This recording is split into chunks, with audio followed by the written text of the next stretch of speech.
It's interesting that there are black females that question why black men do not protect black women. I'm going to make a video on this topic maybe a little later today. But I want to deal with this women's march in California that was canceled because it was considered too white. You see the headlines: Women's March in Mostly White City. In Mostly White City. Canceled for being too white. I'm gonna repeat that. Women's March in Mostly White City. Canceled for being too white. Now, I'm going to remain silent for a few seconds. I want you guys to kind of take that in. Think about that.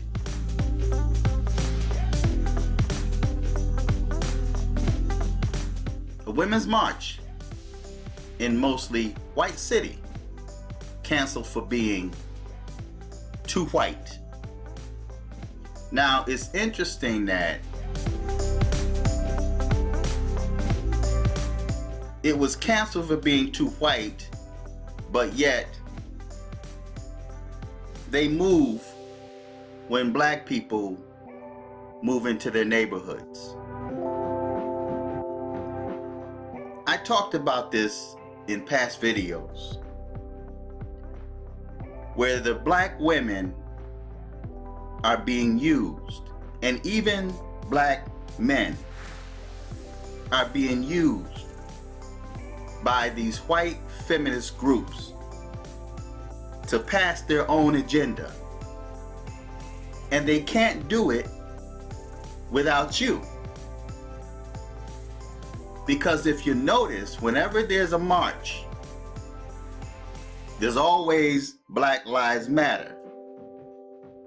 The loudest people you hear that's protesting are black people.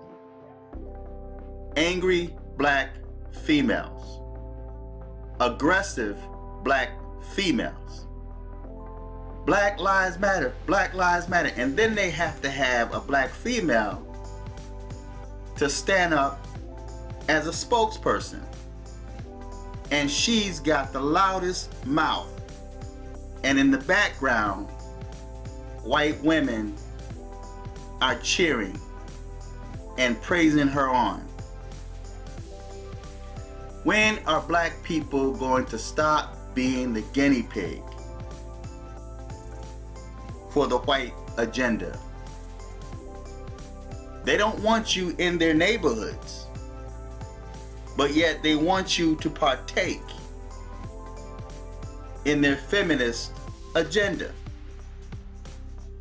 Now, I'm going to read this article, and I will put the link on the bottom, and you can check it out for yourself. Is no march at all better than a march with the wrong demographics? Now, you would think because it's primarily a white city, there would be no problem with the women of that city, white women, protesting. And you would think that they would be able to pass their agenda over because of the fact that they're white, living in a predominantly white neighborhood.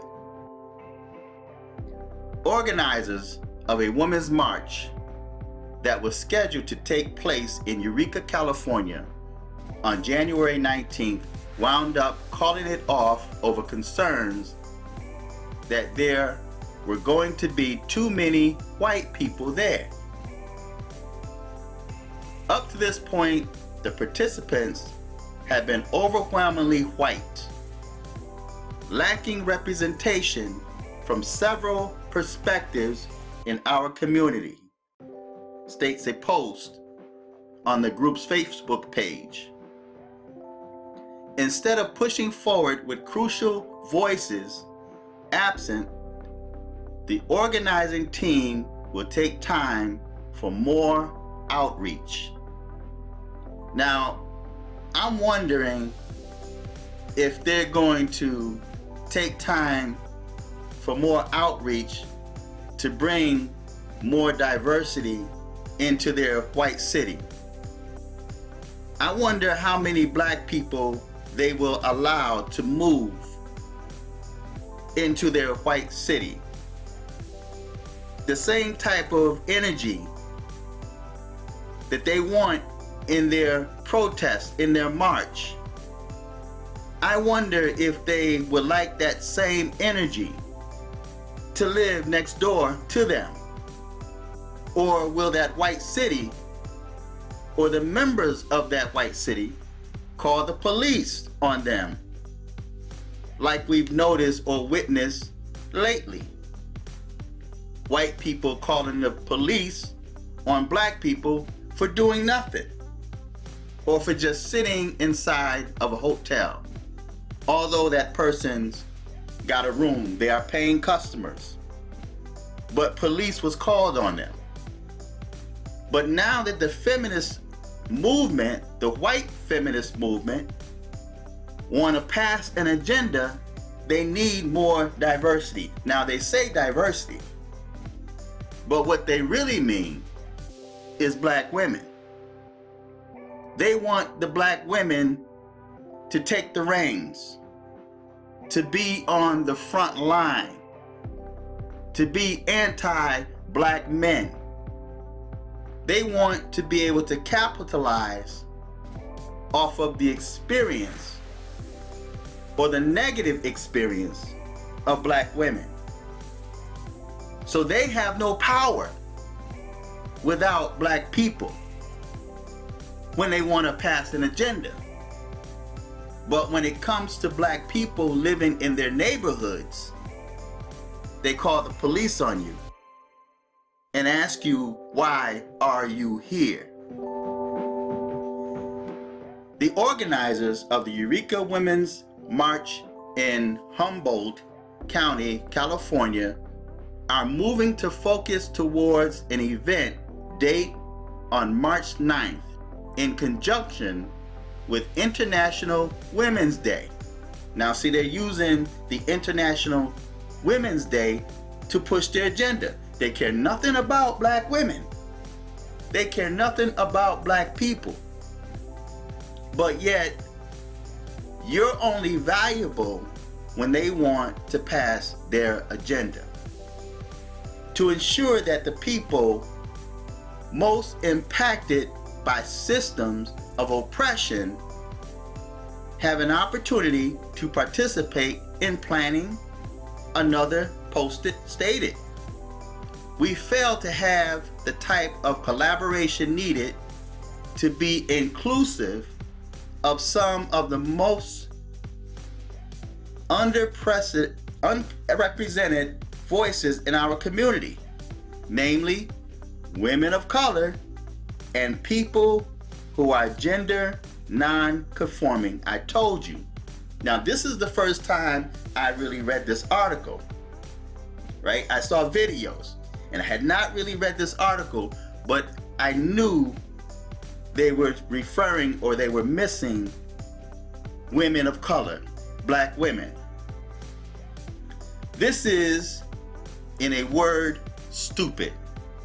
For one thing, Humboldt County, where Eureka is located, is approximately 74% non-Hispanic white. In other words, the projected demographics of the march might have been a simple reflection of the demographics of the city where it is scheduled. It might not have been a it might not have been a racism issue or an inclusion issue, but a logical one.